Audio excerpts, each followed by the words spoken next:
नमस्कार दर्शकों, doctor speak कार्यक्रम में आप सभी का स्वागत है। जैसा कि हम जानते हैं कि हमारी जीवन शैली में एलर्जी बहुत ही आम बात है। वैसे तो एलर्जी किसी को भी कहीं भी किसी भी कारण से हो सकती है, मगर यदि बार बार आपके बच्चे को किसी भी कारण से एलर्जी हो रही है तो आप इसे पूरी गंभीरता से लीजिए और उसे डॉक्टर के पास ज़रूर लेकर जाइए चेकअप के लिए, क्योंकि कभी कभी जो है एक छोटी सी एलर्जी भी हमारे जीवन में बहुत बड़ी समस्या उत्पन्न कर सकती हैं। तो एलर्जी क्या है, किस कारण से होता है, इसका इलाज हम कैसे कर सकते हैं, इन्हीं सभी बातों की जानकारी देने के लिए हमने आज अपने कार्यक्रम में आमंत्रित किया है डॉक्टर शाहीन कौरा जी को, जो कि एक कंसल्टेंट पेडिट्रिशियन है। जी हाँ, बच्चों की चिकित्सक। तो डॉक्टर शाहीन कौरा जी, आप पहली बार हमारे स्टूडियो में आई हैं, तो आपका हमारे कार्यक्रम में बहुत बहुत स्वागत है। धन्यवाद जयशीला जी। दर्शकों, मुझे आपको ये बताते हुए बहुत ही खुशी हो रही है कि अब हमारा जो दूरदर्शन चैनल है वो सोशल मीडिया के प्लेटफॉर्म पर बहुत ही आगे निकल चुका है। अब आप हमें टीवी के अलावा अपने मोबाइल पर भी देख पाएंगे। जी हाँ, अपने मोबाइल पर देखने के लिए आप जाइए यूट्यूब चैनल पर और हमें लिंक कीजिए दूरदर्शन केंद्र पोर्ट ब्लेयर चैनल पर, और आप जो ये लाइव स्ट्रीम प्रोग्राम है डॉक्टर स्पीक इसी वक्त लाइव देख सकते हैं। तो डॉक्टर शाहीना जी, जैसा कि हमारा आज का टॉपिक है एलर्जीज इन चिल्ड्रन, बच्चों में जो है एलर्जी कैसे होती है, किस कारण से होती है और इसका इलाज कैसे संभव है, इन्हीं सभी बातों पर हम जो है आपसे जानकारी प्राप्त करेंगे। तो सबसे पहले हमें बताइए कि एलर्जी है क्या? जी, एलर्जी जो है आम भाषा में लोग अगर इस वर्ड को सोचे तो उनको लगता है कि हाँ कुछ रैशेस हो गए हैं जैसे ये, लेकिन एलर्जी एक्चुअली में एक ऐसी कंडीशन है जिसमें कि हमारी बॉडी का जो इम्यून सिस्टम है या हमारी बॉडी में काम करने वाले जो इम्यून सेल्स हैं वो किसी बाहर के पार्टिकल को या बाहर के पदार्थ को, जिसको हम एलर्जन कहते हैं, उसके अगेंस्ट में एक एबनॉर्मल तरीके से रिएक्ट करते हैं, या आप समझ लीजिए ओवर रिएक्ट करते हैं। ठीक है, जैसे हमारे दो इंसान हैं, उनमें हर किसी को एक ही चीज़ से एलर्जी नहीं होती। बिल्कुल ठीक है, तो जैसे एक पदार्थ है किसी की बॉडी में गया, वो उसकी बॉडी उसको हार्मलेस समझती है और कुछ नुकसान नहीं होता, लेकिन दूसरा ही एक इंसान सेम पार्टिकल उसकी बॉडी में गया तो उसकी बॉडी की इम्यूनिटी उसको उसको हार्मफुल समझती है और उससे फाइट करने के लिए वो कुछ बॉडी में एंटीबॉडीज प्रोड्यूस करती है, जिससे और केमिकल्स का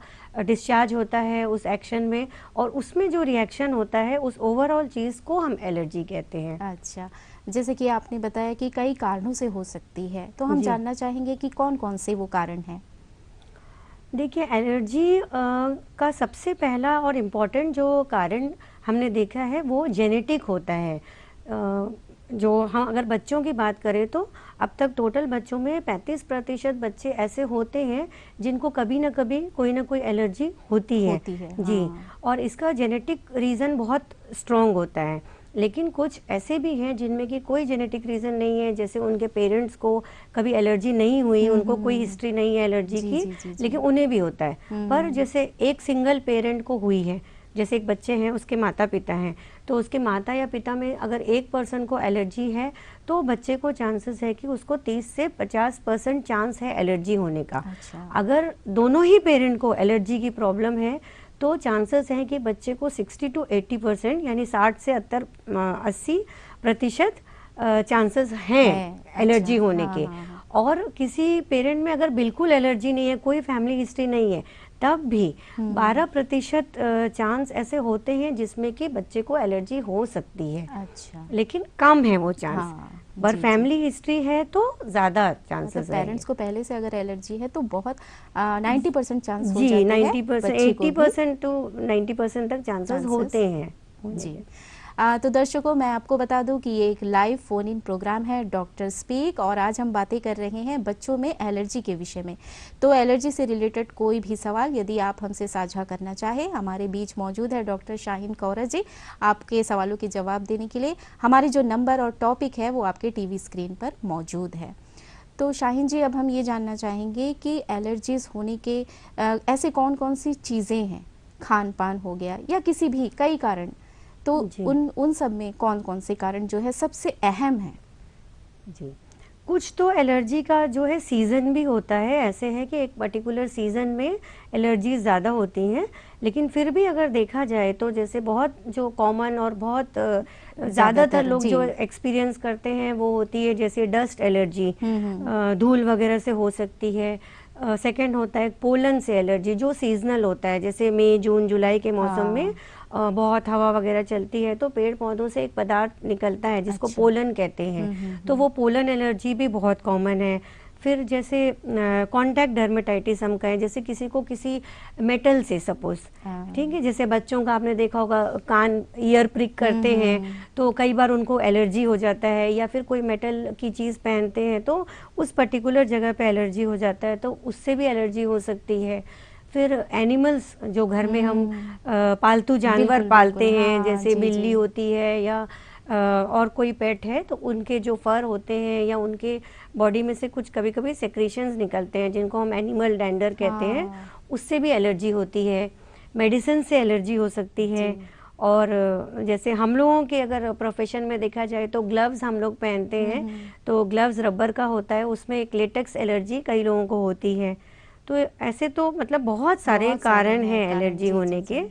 जी। और बाकी कभी कभार एलर्जीज ऐसे हैं जो अपने आप भी हो जाती हैं, जैसे कभी कुछ आपको माइल्ड सा वायरल इन्फेक्शन हुआ, उसके बाद वो ज़्यादातर अस्थमा का फॉर्म है। अस्थमा भी एक तरह की एलर्जी एलर्जी है, वो भी एक अच्छा। एलर्जी है जिसके जी, बारे में हम आगे बात करेंगे। जी। तो वो कभी सीज़न चेंज होने से, ठंड का मौसम होने से, या फिर कोई तरह का आपको वायरल इन्फेक्शन है, जैसे छोटे बच्चों में एक रेस्पिरेटरी सिंशियल वायरस बोलते हैं, वो होने से उनको एलर्जीज हो सकती हैं। मिल्क एलर्जी होती है, एग एलर्जी, सी फूड जी। से एलर्जी होती है, और नट्स होते हैं जो नट से एलर्जी हो सकती है। और प्रोसेस्ड फूड, जैसे कई लोग प्रोसेस्ड फूड बहुत खाते हैं, टिन फूड खाते हैं, उसमें भी कुछ पदार्थ होते हैं, उन सब से भी एलर्जी होती है। जी। कभी-कभी ऐसा होता है कि हमें खुद को ही नहीं पता चलता कि किस चीज़ से हमें एलर्जी हो गई है ना? जी। तो ऐसे में क्या कोई लक्षण, कोई सिम्पटम है जिससे कि हमें पता चल सके कि ये हमें एलर्जी हुई है? जी, फर्स्ट टाइम किसी को एलर्जी अगर होती है तो वो पहले से पहचानना थोड़ा मुश्किल है, हाँ, कि क्योंकि अभी तक उनको कभी नहीं हुई, लेकिन कभी ना कभी किसी को एलर्जी हो हुई है। सकती है। जी, जी। लेकिन जो कॉमन चीज़ें हैं जिनसे एलर्जी मोस्टली होती है, तो वो चीज़ों का अगर हम ध्यान रखें तो आगे मतलब आप प्रिडिक्ट कर सकते हैं कि भाई हमें इससे एलर्जी हो सकती है। जी। जैसे सी फूड है, सी फूड से कई लोगों को देखा गया है कि जैसे प्रॉन्स हैं, क्रैब हैं, इनसे भी कई लोगों को एलर्जी होती है। या फिर बहुत जैसे छोटे बच्चे हैं, हाँ, छोटे उनको बच्चे। यदि आपने जल्दी खिलाना शुरू कर दिया, अच्छा। है ना, अभी जैसे लेटेस्ट जो हम बच्चों को फूड रिकमेंडेशन करते हैं, तो हम लोग शुरू के 6 महीने तक उनको बोलते हैं कि मदर फीडिंग फीडिंग, हाँ, माँ के दूध के अलावा कुछ भी उनको नहीं देना ना है। दें। उनका जी, रीज़न जी। यही है जी। कि बच्चे का जो गट होता है, जो उसका हाँ। पेट होता है, वो इतना मैच्योर नहीं होता, तो वो दूसरी चीज़ें कई बार नहीं डाइजेस्ट कर पाता है और अच्छा। उससे एलर्जी भी हो जाती है। अच्छा, अच्छा। तो तब भी जैसे हमने पहले जल्दी खाना इंट्रोड्यूस कर दिया, 4 महीने के बच्चे को हम खिलाने लग गए, तो भी उसको कोई तरह की एलर्जी हो सकती है। अगर हमने बिल्कुल छोटे बच्चे को एग दे दिया, अंडा हाँ। दे दिया, जी, तो जी, हो जी। सकता है। और कई लोगों में काऊ मिल्क की भी एलर्जी होती है, तो उसलिए भी हम मना करते हैं, जैसे गाय इस का बात दूध। को हम कंटिन्यू करते हैं। एक कॉलर हमसे जुड़ चुके हैं। जी। हेलो?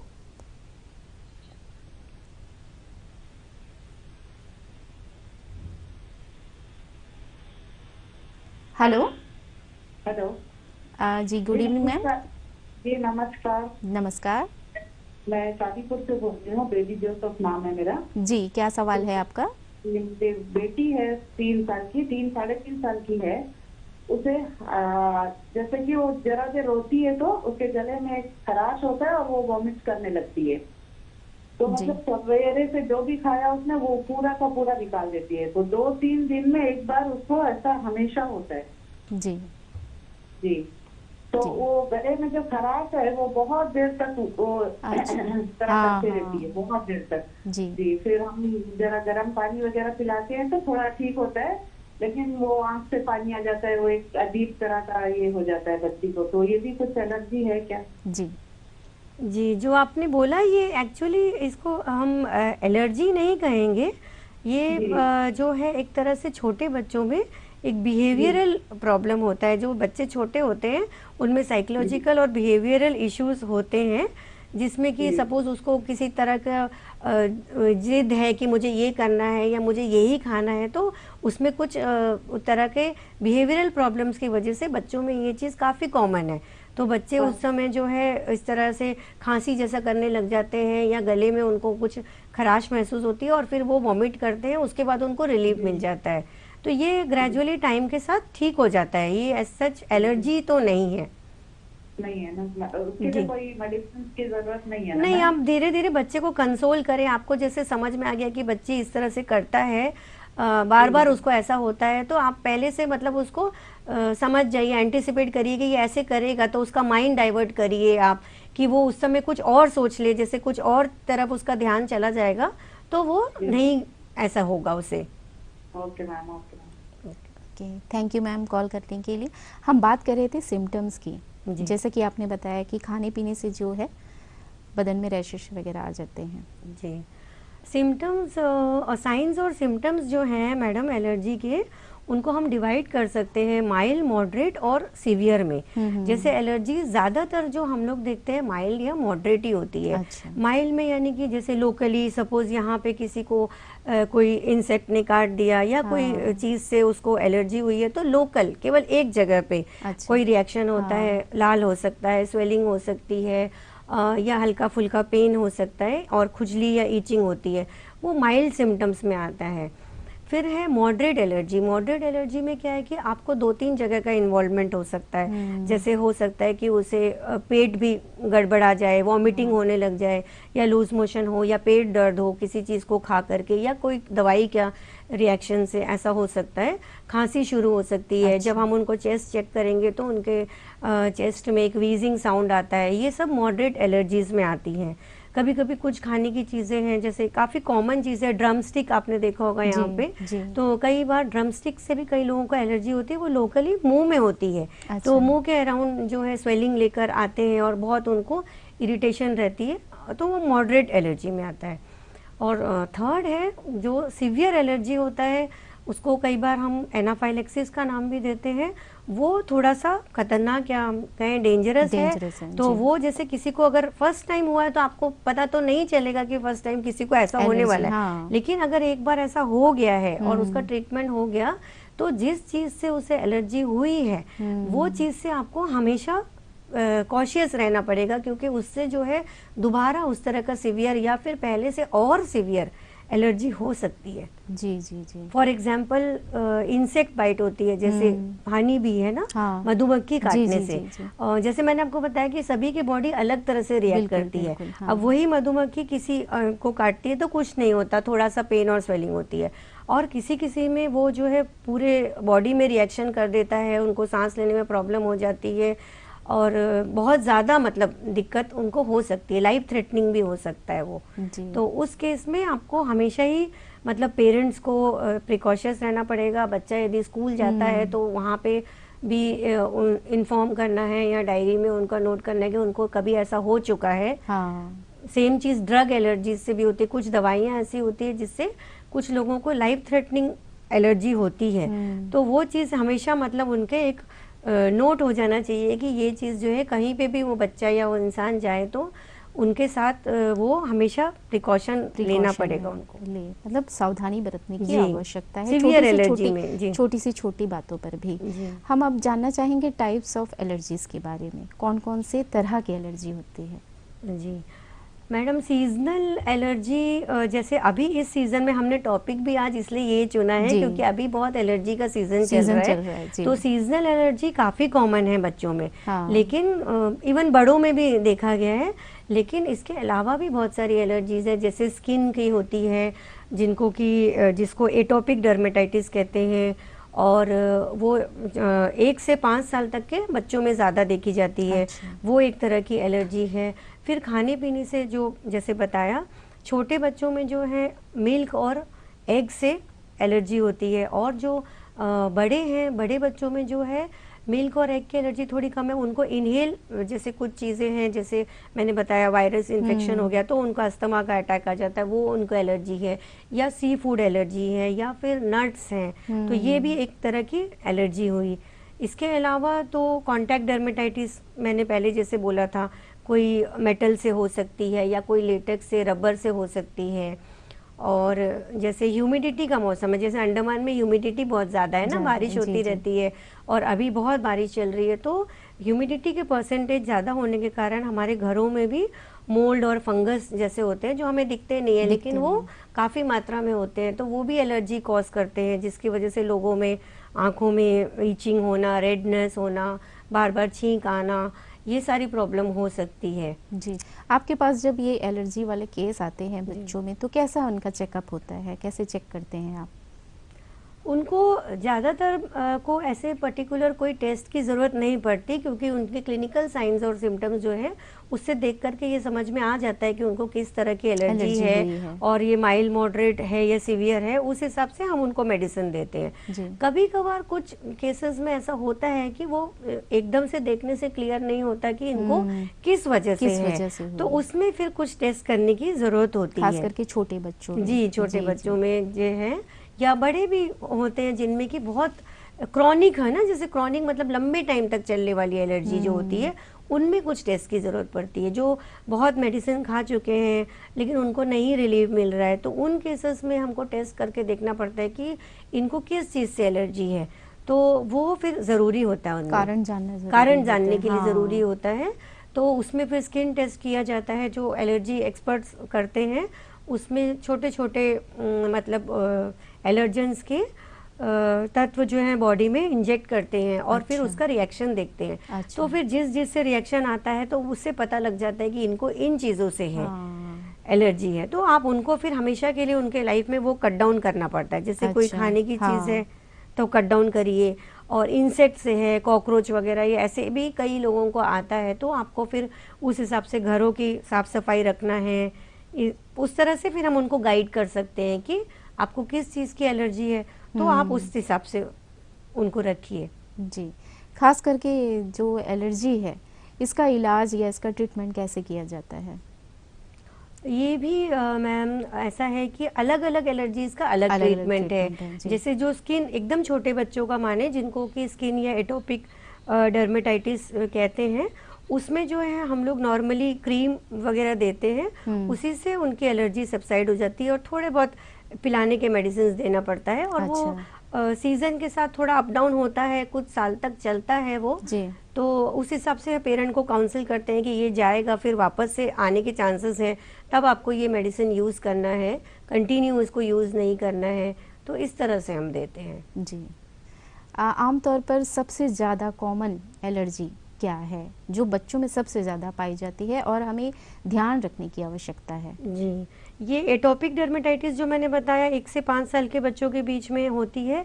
इसके अलावा जो है एलर्जिक राइनाइटिस है, जिसमें एलर्जिक राइनाइटिस में जैसे कोल्ड कफ होना, हमेशा जैसे नोज ब्लॉक या नाक बंद हो जाना, बच्चे को सोने में तकलीफ होना, उसको खांसी होना और कान में दर्द होना, या उसको चेहरे पे भी पेन कभी कभी हो सकता है, इरिटेट होना बच्चे का, इन सब कारण से ये काफ़ी कॉमन है। एलर्जिक राइनाइटिस जो कि ज़्यादातर किसी सीज़न में होता है, लेकिन ऐसा देखा गया है कि ये राउंड द क्लॉक पूरे साल भर भी ये एलर्जी होती है जी। पेरेंट्स को अपने बच्चों को एलर्जी के बारे में किस प्रकार बताना चाहिए जिससे कि बच्चे भी इस मामले में थोड़ा सा सावधानी बरत सकें? जी, थोड़े से बड़े बच्चे जो थोड़ा समझदार हो जाते हैं, उनको बताया जा सकता है, उनको समझाया जा सकता है कि उनको किसी खाने पीने की चीज़ से एलर्जी है तो ये आपको अवॉइड करना है। पेरेंट्स के अलावा अगर कोई भी बाहर से अगर आपको कोई वो चीज़ कुछ भी खाने का दे रहा है, उसमें वो एलर्जन हो सकता है। जैसे प्रोसेस्ड फूड मैंने बोला ना, बच्चे जैसे कहीं गए, कोई बर्थडे पार्टी में गए या कहीं गए, तो अगर किसी बच्चे को पहले से एलर्जी की प्रॉब्लम है तो हो सकता है कि कोई किसी खाने की, जैसे कंपलसरी नहीं है, पर किसी खाने की चीज़ में वो पदार्थ हो सकता है। तो इसीलिए आप बच्चे को पहले से बता के रखेंगे कि आपको जो है, जो रोज आप घर का खाना खाते हो, इसके अलावा जो अनयूजुअल कोई चीज़ है वो आप मत एक्सेप्ट करिए, तो वो एलर्जी आप अवॉइड कर सकते हो। जी, एलर्जी होने से क्या हम अपने आप को बचा सकते हैं, बच्चों को बचा सकते हैं? जी, जो एलर्जीज़ देखिए एकदम से सीज़नल एलर्जी में थोड़ी सी मुश्किल आती है, उसमें तो आपको बच्चों को इंडोर रखना पड़ता है। जैसे मैंने बोला कि कुछ सीज़न में पोलेंस बहुत निकलते हैं ना, पेड़ों से एक तत्व निकलता है जिससे कि एलर्जी होती है और बहुत कॉमन है वो। अगर किसी बच्चे को या किसी इवन एडल्ट को भी बार बार उस सीज़न में एलर्जी होती है, तो आपको पहले से पता है कि इनको जो है इस टाइम पे प्रॉब्लम आएगी, तो उस समय आप उनको ज़्यादा बाहर ना निकलने दें। अपने घरों के विंडोज़ वगैरह बंद रखें ताकि ज़्यादा हाँ। पोलन घर में एंट्री ना हो। घर की भी साफ़ सफाई ज़्यादा करें।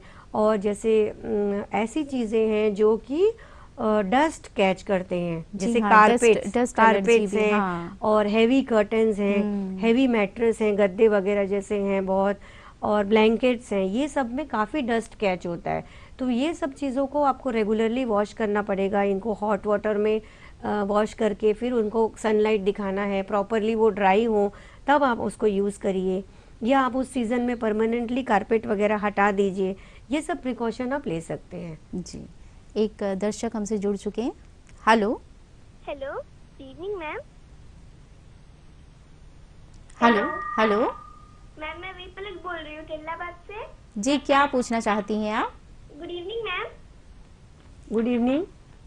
मैम मेरा क्वेश्चन ये है कि अगर बार बार छींक आना क्या एलर्जी है? जी बेटा, जी ये एक तरह की एलर्जी है, लेकिन आपको कब हो रही है? ये अभी रिसेंटली आपको होने लगी है या पहले से ही है? मैम जब मैं सुबह उठती हूँ तो मुझे बहुत ज्यादा छींक आती है। जी, लेकिन ये कितने टाइम से है आपको? मैम पहले से ही है मैम। अच्छा, मतलब कुछ मंथ से या कुछ सालों से? कुछ सालों से मैम। ओके जी, तो ये एलर्जी तो है आपको। अगर कई सालों से है तो आपको एलर्जी की मेडिसिन हम लोग दे सकते हैं और उसे कंट्रोल कर सकते हैं। Okay ma'am. जी, तो कॉल करने के लिए बहुत बहुत शुक्रिया। हाँ, हम बात कर रहे थे डस्ट एलर्जी के बारे में, जैसे आप बता रही थी। जी मैम, तो वो जैसे मैंने बताया कि आप कारपेट वगैरह मत रखिए घर में। और जैसे डस्टिंग करते हैं ना, तो हम डस्टिंग करते हैं तो भी पूरे डस्ट जो है पूरे एनवायरनमेंट में फैल जाता है, जिससे भी एग्रीवेट हो सकता है, स्मोक हो सकता है, जैसे धुआं है। आजकल चूल्हे तो नहीं यूज़ करते, लेकिन जैसे अगरबत्ती का धुआं है या मॉस्किटो कॉयल है या कोई स्मोक कर रहा है, तो ये सब चीज़ें जो है आपको ध्यान देना पड़ेगा कि अगर आपकी फैमिली में किसी को एलर्जी है तो आप ये सब चीज़ें अवॉइड करें घर में। जी। ठीक है। और साफ सफाई तो जितना रख सकते हैं, जितनी कम चीज़ें रखेंगे, जितना मतलब स्टोरेज जितना कम होगा, तो उतना आपके घर में डस्ट वगैरह कलेक्ट होने के चांसेस कम रहेंगे। मोल्ड्स एंड फंगाई जो होते हैं, जो इस सीजन में पनपते हैं, तो जितना आपके जैसे कॉर्नर कॉर्नर पे सामान जमा हुआ है उसको आप कम करिए, या पर्टिकुलर कोई अलग से उसके लिए स्टोर रूम बनाइए, उसको वहाँ रखिए। ज़्यादा सामान को आप बाहर मत रखिए जिसपे कि डस्ट कलेक्ट हो और फिर वो आपको उससे प्रॉब्लम करे। जी, बॉडी के ऐसे कौन कौन से पार्ट्स है जिसमें एलर्जी जो है सबसे जल्दी और ज़्यादा अफेक्ट करती है? क्योंकि कभी कभी हमने देखा है कि आँख में एक लालपन सा हो जाता है, आँख से पानी गिरता है। जी, ये भी एक एलर्जी का कारण हो सकता है। ये भी एलर्जी है। जैसे अभी इस बच्ची ने कॉल किया था तो उनको छींक आना, तो ये काफी कॉमन है जो नेजल एलर्जी है। क्योंकि हम सांस लेते हैं, हम रेगुलर सांस ले रहे हैं ना, तो हमारी सांस में कुछ ना कुछ एलर्जन अगर आपके आसपास है तो वो जा रहा है। सेकेंड है कि मौसम में जो चेंजेस आते हैं, जो ह्यूमिडिटी का मतलब परसेंटेज बढ़ जाता है, तो उसकी वजह से भी बहुत सारे चेंजेस आते हैं।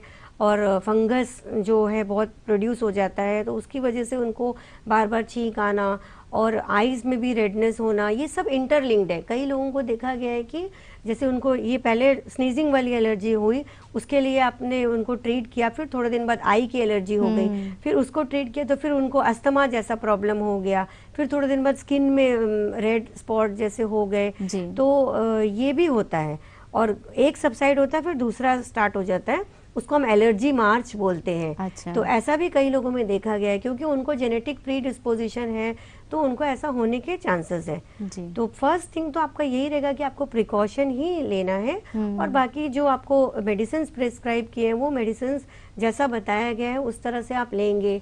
नेजल ड्रॉप्स हैं, आई ड्रॉप्स हैं, वो सही मात्रा पे और सही तरीके से लेने से एलर्जी कंट्रोल हो जाती है बहुत हद तक। जी, एक माँ को जब बच्चा छोटा रहता है तो क्या ऐसी कुछ खास खान पान की चीज़ों पर ध्यान देना चाहिए कि बच्चा जो है जल्दी से, जैसे कि इम्यूनिटी पावर उसकी बूस्ट हो सके, तो बच्चा जी जल्दी से एलर्जिक ना हो, खान पान की जी अगर हम जी। बात करें तो? पहला तो ये शुरुआत से ही देखना है, जैसे कोई स्त्री है जो गर्भवती है, उनको तभी से ही अपने खाने पीने का ध्यान देना है, क्योंकि बच्चा जब उनके गर्भ में है तब से ही उनकी बॉडी में जो भी चेंजेस आएंगे, जो भी अच्छा या बुरा होगा, तो बच्चे को भी वो उसी तरह से जी। अफेक्ट करेगा। इस बात को कंटिन्यू करते हैं, कॉल ले लेते हैं। हेलो, हाँ हेलो मैडम, नमस्ते। नमस्कार, आपका नाम? दुर्गा है। जी दुर्गा जी, आपका सवाल रखिएगा। हाँ मैडम, मेरा बेटी है, 18 इयर्स की है। जी। हाँ 18 इयर्स की है। उनको ना बदन में ऐसा जैसा खुरसते हैं तो कुछ लगता है, तो उसका ना फूल जाता है, वहाँ पे पूरा पोर्शन फूल जाता है, अच्छा। 1-2-3 मिनट तक ऐसे ही रहता है। जी। तो क्या वजह से ऐसा होता है? तो हम बहुत मेडिकल में भी दिखाई, तो लोग स्किन का टेस्ट करे, ब्लड टेस्ट करते, बोलते नहीं ऐसा कोई प्रॉब्लम ही नहीं है, बोलता है ठीक है अच्छा। सब, तो ब्लड भी ठीक है बोलता है। तो ऐसा क्यों होता है? जी। जो आपने बोला वो एलर्जी है उनको, लेकिन उनको कितने टाइम से है आप ये बताइए? जी कितने मतलब कब से है बच्ची को ये प्रॉब्लम? 18 इयर्स की है उनकी बेटी। हाँ, अभी हाँ 18 ईयर वो की है। जी। नहीं नहीं, अभी नहीं है। अभी अगर हम लोग उंगली से ऐसे जरा सा ऐसा खरोच अच्छा। या कुछ ऐसी ऐसी थोड़ा हल्का मारेंगे तो पूरा पोर्शन फूल जाता है। जी। स्किन। अच्छा, बस हाँ। वहीं पे होता है और कहीं पे उनको कोई प्रॉब्लम नहीं होती? नहीं नहीं, वहाँ पे और कोई प्रॉब्लम नहीं है। जैसा अभी पाँव में ऐसा खुजाती है, हाथ में अगर खुजाती है तो वही जैसा खुजाती है वो ऐसी दागी पड़ जाता है वहाँ पे। तो बस वो ओवर रिएक्टिव, उनका जो सिस्टम है थोड़ा सा ओवर रिएक्ट करता है किसी तरह के स्क्रैच को या इसको। अगर उसकी बॉडी में फुल वो फैलता नहीं है, बस थोड़ा सा रहता है, तो इसमें कोई चिंता की बात नहीं है, वो धीरे धीरे ठीक हो जाएगा। और उसके लिए आप लोकली जैसे कैलामिन लोशन वगैरह है वो आप लगा सकती हैं।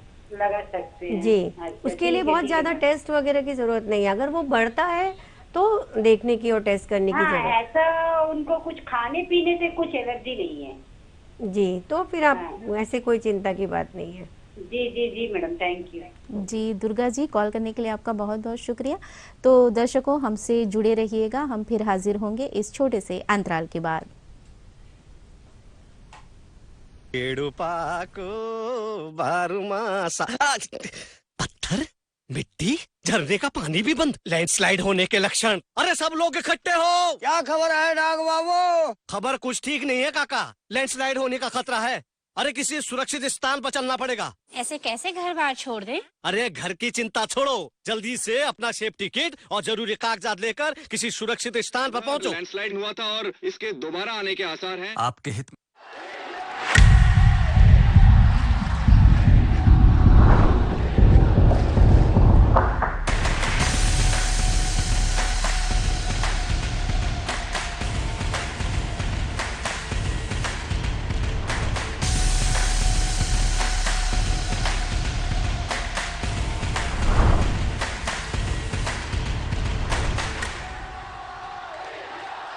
बरसात में कई स्थानों पर लैंडस्लाइड के कारण जान माल का काफी नुकसान हुआ है। बरसात के मौसम में लैंडस्लाइड जरूर होता है क्या? पहाड़ों पर मिट्टी की मजबूत पकड़ नहीं होने से ही ना बारिश में लैंडस्लाइड का खतरा बढ़ता है। तो इसमें गलती किसकी है काका? हमारी। हमारी गलती कैसे?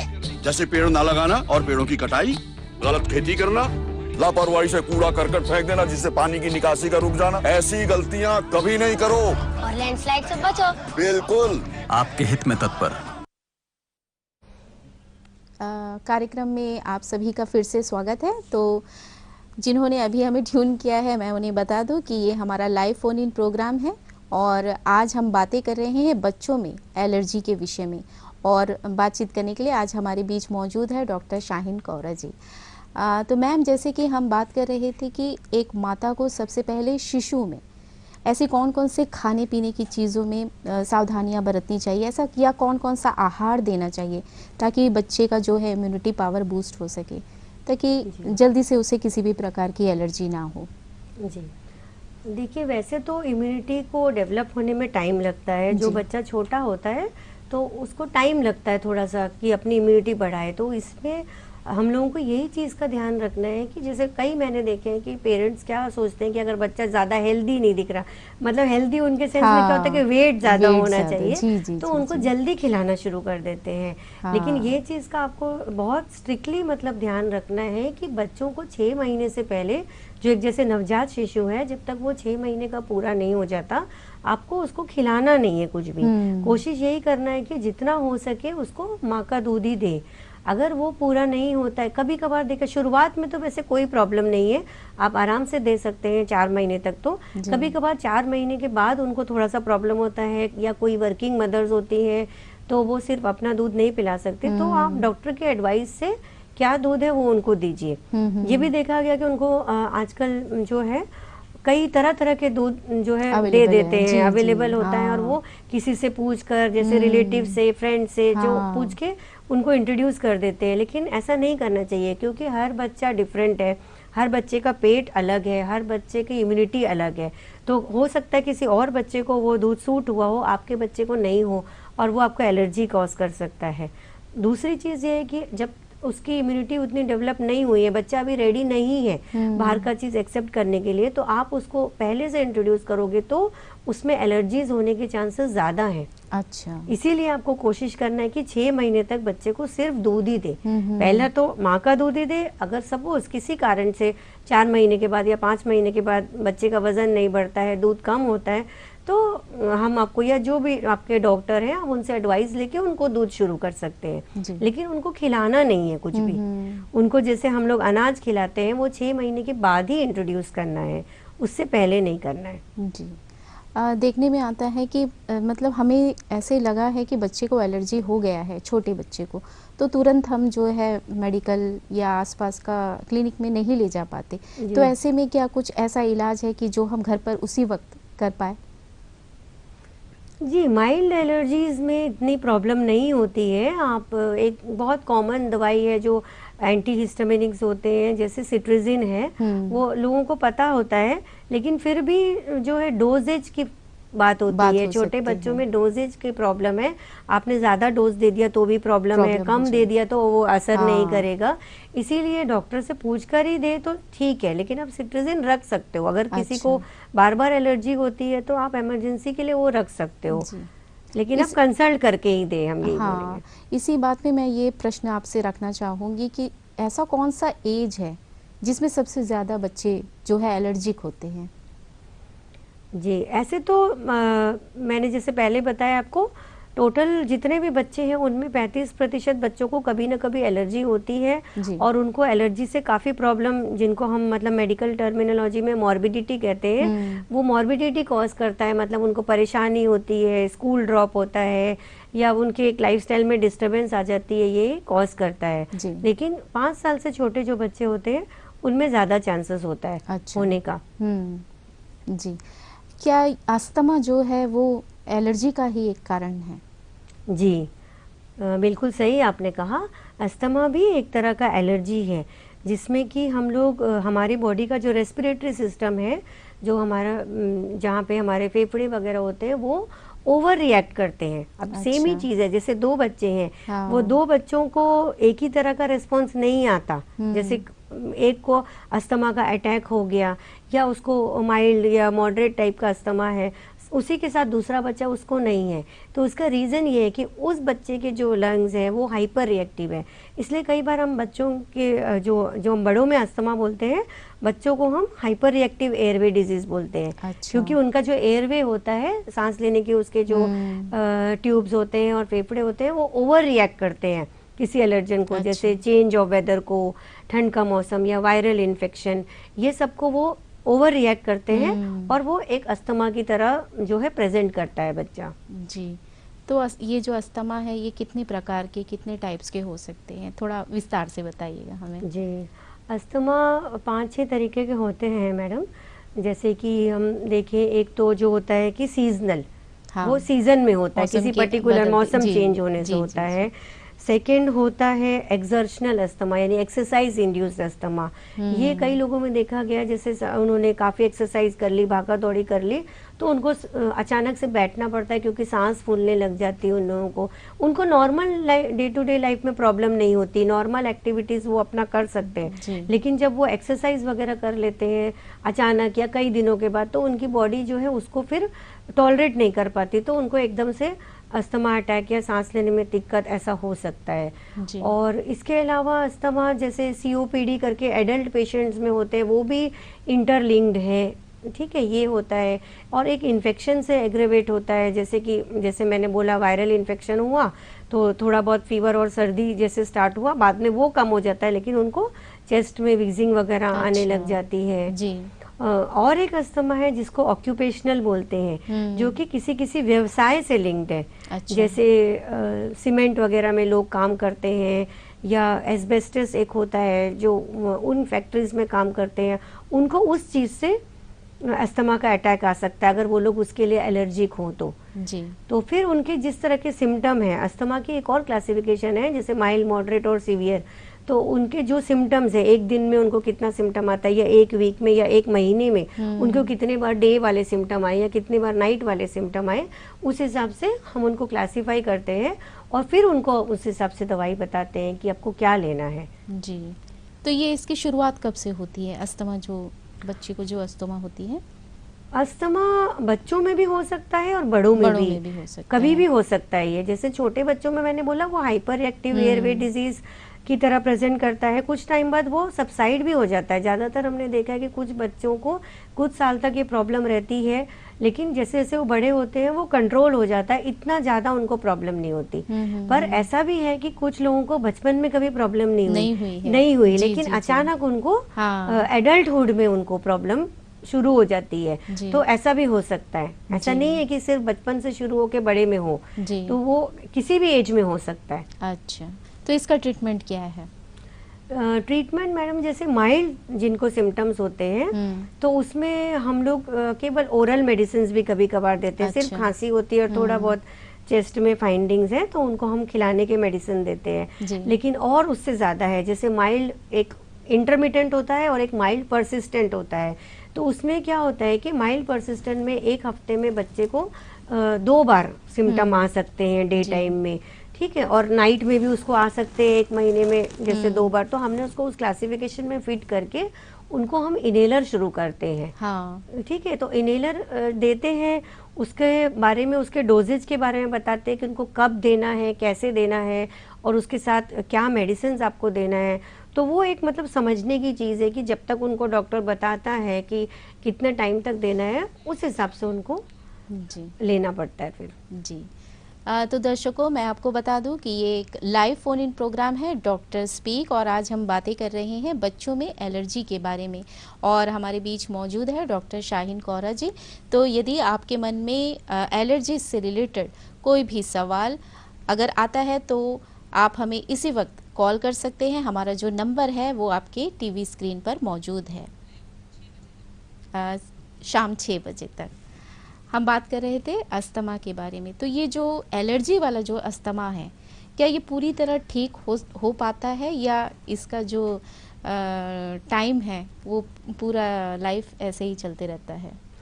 नहीं, ऐसे है कि एलर्जीज जो भी होती हैं वो अंडर कंट्रोल हम रख सकते हैं, लेकिन पूरा कंप्लीटली चला जाए ऐसा थोड़ा मुश्किल है बोलना। पर अगर हमारे प्रिकॉशन सही हों, मेडिसिन जो हमने बताया वो हम लोग सही से ले, तो उसको काफ़ी हद तक अंडर कंट्रोल रखा जा सकता है और आप डे टू डे लाइफ की जो एक्टिविटीज़ हैं वो सब कर सकते हैं। ऐसा नहीं है कि उनको रिस्ट्रिक्ट कर करके रखना है। लेकिन जैसे कई मैंने देखा है कि हम लोग इनहेलर प्रिस्क्राइब करते हैं, तो लोगों में ये बहुत धारणा है कि ये नहीं लेना है, इसको लेंगे तो हैबिट हो जाएगा, इसका एडिक्शन हो जाएगा, तो जो है ये नुकसान करेगा। लेकिन ऐसा बिल्कुल भी नहीं है। ये स्पेशली मैं सारे व्यूअर्स को बताना चाहती हूँ कि अस्थमा में जैसे हम इनहेलर देते हैं उसके जो डोजेज है बहुत कम है। एकदम माइक्रोग्राम्स में होती है, ठीक है, और वो वहीं पे काम करता है जहाँ हमारे लंग्स में प्रॉब्लम है, वो उसी के लिए बनाया गया, तो वहीं पे जाके वो काम करता है। इनफैक्ट हम लोग अगर ज़्यादा टैबलेट्स खाएं, मेडिसिन खाएं उसके लिए, वो फिर भी नुकसानदायक हो सकती है, क्योंकि उसमें एक तो डोजेज mg में होता है और वो पूरी बॉडी में एब्जॉर्ब होके जाता है। लेकिन इनहेलर जो है ऐसा नहीं है। अच्छा। इनहेलर इस तरह से बनाया गया है कि वो आपके फेफड़ों में ही काम करेगा, डायरेक्ट वहीं पे काम करेगा। और जो हम लोग पफ को ऐसे करके उनको देते हैं तो फिक्स डोज ही उसमें जाएगी, उसमें ज्यादा या कम डोज नहीं जा सकती।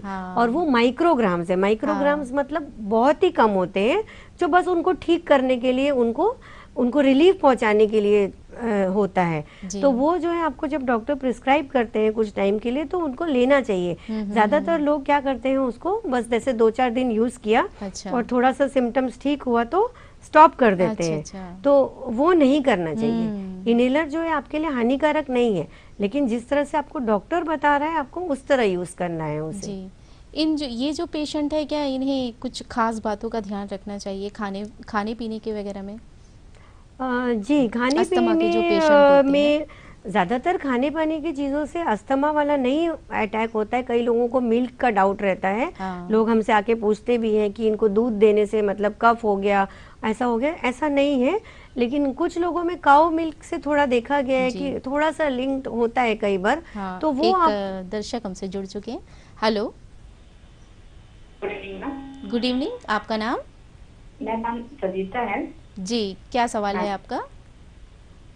सवाल है कि मेरा जो है ट्विंस 11 साल की है दोनों। अच्छा। तो मेरे एक बेटी है जो अंडर वेट है। अच्छा। और उसको जो है जरा भी अगर दूर हम अगर पौधे भी काट दें तो छींक वगैरह सब शुरू हो जाता है जी, करना शुरू हो जाता है। और तो उसको जब भी अगर कोल्ड कफ होता है तो बहुत लंबे टाइम तक चलता है। तो क्या वो आगे चल के कुछ वजह बने? जी, इनकी 2 बेटियां हैं। जी, जिस बच्चे का आपने अंडरवेट बोला उनका वजन कितना है? 27 kg है। 11 साल की है? 11 साल की है। अच्छा, ठीक है। वैसे देखा जाए तो बहुत ज्यादा वजन कम नहीं है। दूसरी बच्ची का कितना वजन है? 35 है। ठीक है, उसका थोड़ा सा प्लस साइड में है। अगर आपका बच्चा 11 साल का है, अगर वो 30-35 के बीच में है तो ठीक है। इसलिए आपको कंपैरिजन में वो बच्ची थोड़ी कमज़ोर लगती होगी, बट आप उनके डाइट का ध्यान देंगे तो उसका वेट वगैरह जो है बाद में बढ़ जाएगा। और कोल्ड कफ की जो हम बात कर रहे हैं, तो अगर सिर्फ कोल्ड कफ होता है तो उसमें कोई प्रॉब्लम नहीं है। लेकिन यदि उनको चेस्ट में भी प्रॉब्लम आती है, वीजिंग आता है, बार बार नेबुलाइज देना पड़ता है, तो उनको एक बार देखने की और चेक करने की ज़रूरत है। हाँ, और जरा से शुरू कर देती है तो वो आगे तक कुछ मेजर प्रॉब्लम बनेगा क्या? कुछ ठीक जो है बार बार आता है तो आगे जाके क्या उनको प्रॉब्लम हो सकता है? इसके लिए नहीं, उसका इलाज जो है अभी ही देखना पड़ेगा। अगर बार बार छींक आती है दैट मीन्स उसको एलर्जी की प्रॉब्लम है, तो उसका ट्रीटमेंट अभी ही करना है। अगर वो नई ट्रीटमेंट हुआ तो आगे ऑब्वियसली प्रॉब्लम बढ़ सकती है, इसलिए फिलहाल देखने की ज़रूरत है। ओके, थैंक यू कॉल करने के लिए। हम बातें कर रहे थे अस्थमा के जो पेशेंट है उन्हें किसी खास बात की ध्यान रखनी ज़रूरत है आहार के लिए, खान पान के लिए? जी, आहार तो देखिए सभी बीमारियों में आपको एक प्रॉपर डाइट जो है और जो घर का खाना है होम बेस्ड, उसी पे ही ज़्यादा ध्यान देना चाहिए। बहुत ज़्यादा प्रोसेस्ड फूड और रेडीमेड जो खाना या मतलब जंक फूड वगैरह जो है वो आपको अवॉइड करना है, क्योंकि उनमें जो पदार्थ डलते हैं वो कुछ भी एलर्जी कॉज कर सकता है। इसके अलावा ये चीज़ का ध्यान देना है कि बच्चों में फ्रूट्स और जैसे सब्जियां और फलों का उनको खाने की आदत डालना है शुरुआत से ही, ताकि वो सीखे। नहीं तो बच्चे नहीं सीख पाते हैं। और उससे जो विटामिन आपको मिलता है, नॉर्मली फ्रूट्स और वेजिटेबल्स को हम हेल्दी फूड बोलते हैं। जैसे फूड का भी अलग अलग डिस्ट्रीब्यूशन है ना, कि एनर्जी गिविंग है, ये प्रोटीन है, छोटे बच्चे भी क्लास में पढ़ते हैं, प्रोटीन रिच फूड है। और कुछ है जो मतलब हेल्थ को अच्छा करते हैं, तो उसमें फ्रूट्स एंड वेजिटेबल्स आते हैं जो आपको इम्यूनिटी प्रोवाइड करते हैं, उसमें विटामिन काफ़ी होते हैं। तो वो सब आपको बच्चों को रेगुलर देना चाहिए जी। मतलब ज़्यादा चॉकलेट वगैरह से ज़्यादा ये है कि इन पे ज़्यादा ध्यान दें जी। ये टॉन्सिल और अस्थमा में क्या फ़र्क है, क्या डिफरेंस है दोनों के बीच में? ये दोनों बिल्कुल ही अलग चीजें हैं। टॉन्सिल्स जो है एक तरह का ग्लैंड है जो हमारे गले में यहाँ पे होता है, वो सभी को होता है। और जो बॉडी के ग्लैंड्स हैं वो नॉर्मली तो प्रोटेक्टिव है।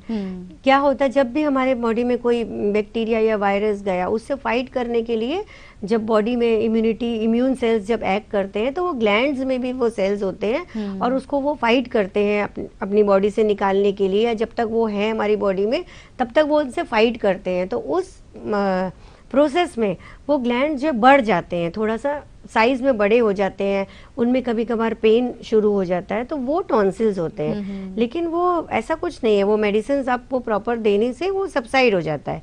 पर अस्थमा जो है वो चेस्ट से रिलेटेड है। जी, आजकल ऐसा देखने में आ रहा है कि बच्चे ज़्यादातर मोबाइल यूज़ कर रहे हैं, कंटिन्यू जो है मोबाइल की स्क्रीन पे ही उन्हें देखना ही पड़ता है। तो ऐसे में बच्चों के आँख का जो है बिगड़ना जाहिर सा बात है। कुछ बच्चे तो जो है अब चश्मा लगा रहे हैं, कुछ की कंटिन्यू जो है आँख से पानी वाटरिंग भी होती है। तो क्या ये भी एक एलर्जी का कारण हो सकता है? जी, अभी जैसे देखा गया है कि अभी ये पैंडेमिक के टाइम में बच्चे स्कूल नहीं जा रहे हैं तो उनके ऑनलाइन क्लासेस होती हैं, तो उसको तो हमें लेना ही है। लेकिन ये चीज़ का ध्यान रखिए कि जितने देर उनके ऑनलाइन क्लास होती है उसके अलावा फिर वो ज़्यादा फ़ोन वगैरह ना देखें। और बाकी तो ये है कि डाइट का ध्यान दें, जैसे विटामिन ए रिच चीज़ें हैं, जैसे कि कैरेट, गाजर है, और येलो सब्जियां भी हैं, ग्रीन के साथ साथ येलो सब्जियां, येलो एंड ऑरेंज कलर की जो सब्जियां और फ्रूट्स होते हैं वो उनको ज़्यादा से ज़्यादा दें। ठीक है, बाहर बच्चे थोड़ा धूप में भी निकले जहाँ उनको विटामिन डी मिले, उससे उनका इम्यूनिटी बूस्ट होता है। और दिन भर फ़ोन में ना लगे रहें। जो स्कूल की पढ़ाई आएगी वो तो उनको करना ही पड़ेगा। जब तक कि बच्चे नॉर्मली स्कूल नहीं जाते हैं तो उसको तो नहीं अवॉइड कर सकते, लेकिन इसके अलावा ज़्यादा फ़ोन वगैरह ना देखें। जी, क्या आँखों के अलावा कान में भी एलर्जी हो सकती है? कान में, नाक में? जी, नाक में तो जो होती है वो एलर्जिक राइनाइटिस ही है। कान में ऐसा एलर्जी की इतनी ज़्यादा प्रॉब्लम नहीं है, इन्फेक्शन ज़्यादा होते हैं कान में। ऐसा अगर जनरलाइज्ड आपको किसी चीज़ की एलर्जी हुई है तो देखा जाता है कई बार जैसे दोनों कान में स्वेलिंग और रेडनेस हो जाती है, वो आपके जनरलाइज इन्फेक्शन का ही पार्ट है। पर्टिकुलर कान में एलर्जी अनलाइकली है। जी, ज़्यादातर इसका इलाज का क्या तरीका है, कैसे ट्रीटमेंट किया जाता है इसका? कौन सी एलर्जी का? स्किन का जो एलर्जी, स्किन की जो एलर्जी होती है। देखिए, जो छोटे बच्चों वाला जो मैंने बताया था एटोपिक डर्मेटाइटिस है, उसमें तो कुछ पर्टिकुलर क्रीम वगैरह आते हैं, वो हमको देना होता है। इसके अलावा कुछ चीज़ों का ध्यान रखना है, जैसे बच्चे की स्किन ड्राई ना होने दें आप। तो कुछ उनको इमोलिएंट्स या उनको कुछ मॉइस्चराइज़र आपको अप्लाई करना है। ज़्यादा हार्श सोप वगैरह नहीं यूज़ करना है। और बहुत ज़्यादा ऑयल वगैरह मसाज भी नहीं करना है। जैसे कई देखा गया ट्रेडिशन में बहुत ज़्यादा छोटे बच्चों को ऑयल वगैरह अप्लाई करते हैं, तो उतना नहीं करना है आपको। एक लिमिट में जैसे मसाज बच्चों को देना है, लेकिन एक लिमिटेड, बहुत ज़्यादा ऑयल नहीं यूज़ करिए। उसकी जगह उनको इमोलिएंट्स वगैरह करें तो बेटर रहेगा। जी, खास करके सेंसिटिव जो स्किन होते हैं उनमें एलर्जीज होने के ज़्यादा चांसेस हैं। जी, और छोटे बच्चों में कोकोनट ऑयल ही जो नारियल का तेल है, और अपने यहाँ अंडमान में तो बहुत कॉमनली मिलता है, वही इस्तेमाल करें तो ज़्यादा अच्छा है। जी, एलर्जीज क्या इतना खतरनाक हो सकता है कि इसमें जान भी जा सके? जी मैम, कुछ एलर्जीज ऐसे होती हैं जिसमें कि जिनको हम लाइफ थ्रेटनिंग एलर्जीज कहते हैं या एनाफाइलैक्टिक रिएक्शन कहते हैं।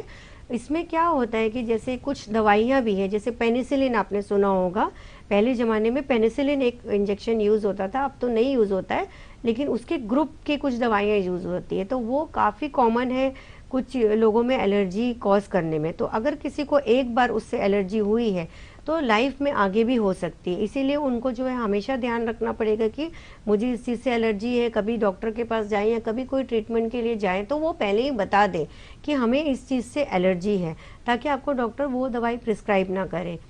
और कुछ लोगों में जैसे देखा गया कुछ खाने पीने की चीज़ों से भी लाइफ थ्रेटनिंग एलर्जी उत्पन्न हो सकती है। जैसे प्रोसेस फूड में मैंने बोला नट्स वगैरह होते हैं, उनसे हो सकता है। या कुछ शेल फिश एक होती है, शेल फिश से भी कई लोगों को लाइफ थ्रेटनिंग एलर्जी हो सकती है।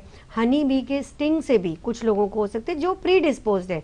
हर एक को नहीं होगी, बहुत लोगों को मधुमक्खी काटती है, लेकिन कुछ लोगों को अगर मतलब टेंडेंसी है तो उनको लाइफ थ्रेटनिंग एलर्जी होकर के उनको मतलब बहुत सिवियर तकलीफ हो सकती है। जी, जिन लोगों को स्किन एलर्जी होती है क्या उन्हें ज़रूरत है अपना सारा सामान जो है एकदम से अलग रखें, क्योंकि क्या इससे फैलने का भी खतरा होता है?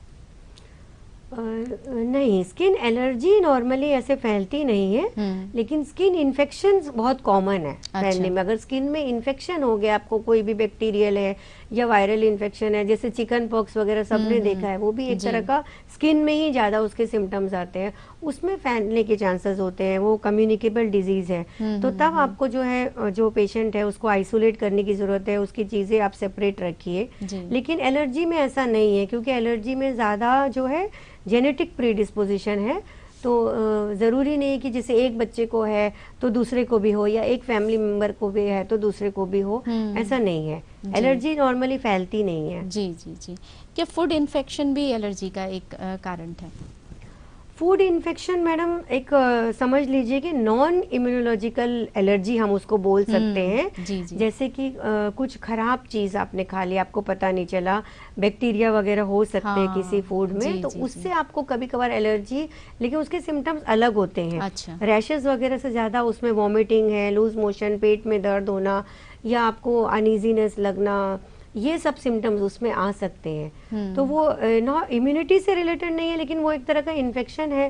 पर वो भी ऐसा देखा गया कि सेम ही चीज़ दो लोगों ने खाया तो एक को हुआ लेकिन एक को नहीं हुआ, तो उसको हम नॉन इम्यूनोलॉजिकल एलर्जी में मानते हैं। जी, अगर छोटे बच्चों में ऐसा हो जाए तो? छोटे बच्चे में ऐसा हो तो उस समय तो हम उसको ट्रीट कर सकते हैं, लेकिन वही आगे आपको ध्यान देना चाहिए। आपका इलाज करने का तरीका सेम रहता है? अगर हम ये सस्पेक्ट करते हैं कि कुछ उनको बैक्टीरियल इन्फेक्शन वगैरह है, तो फिर हम उसमें एंटीबायोटिक प्रिस्क्राइब करते हैं ताकि वो बैक्टीरियल इन्फेक्शन उससे सबसाइड हो।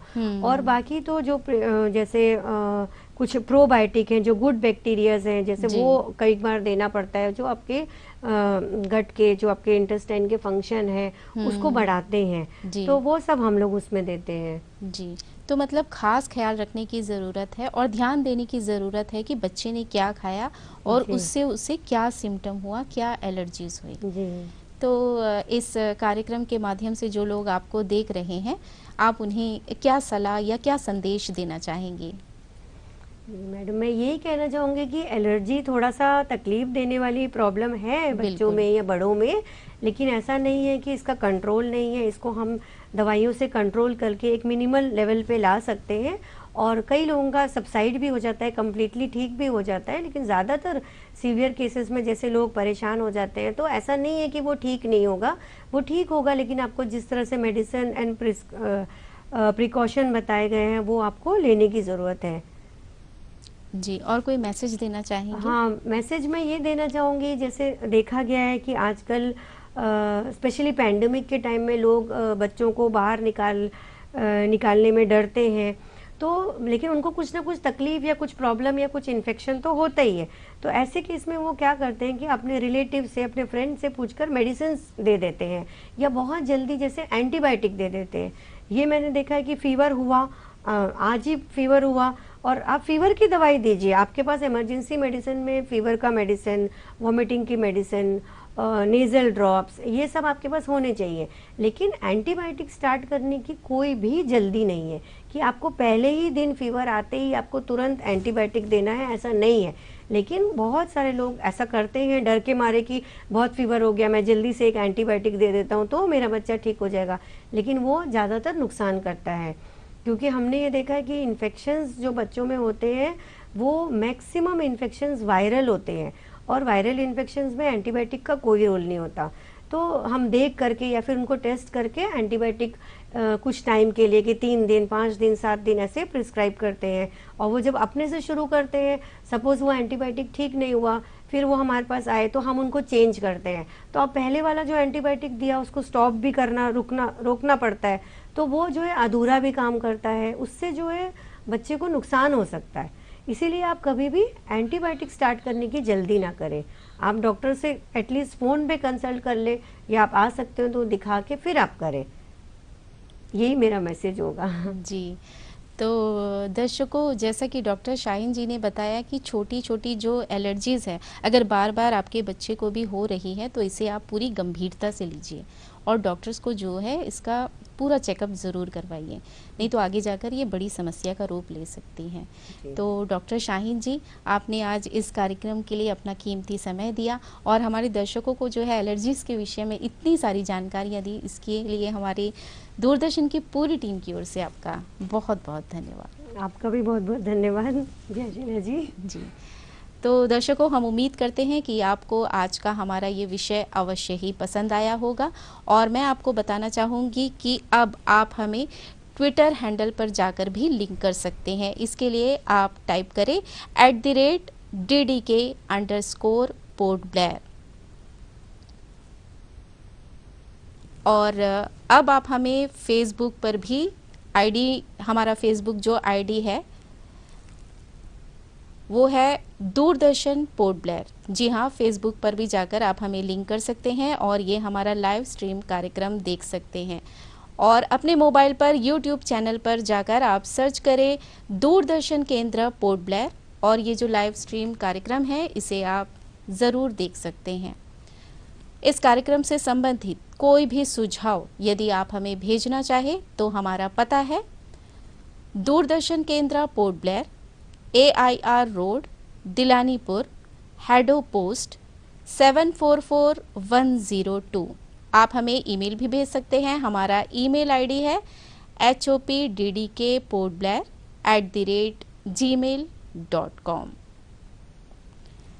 इसी के साथ ही आज का ये कार्यक्रम यहीं पर संपन्न करना चाहेंगे। फिर मिलेंगे आपसे अगले अंक में एक नए विषय के साथ। तब तक के लिए अपना ख्याल रखिएगा। नमस्कार।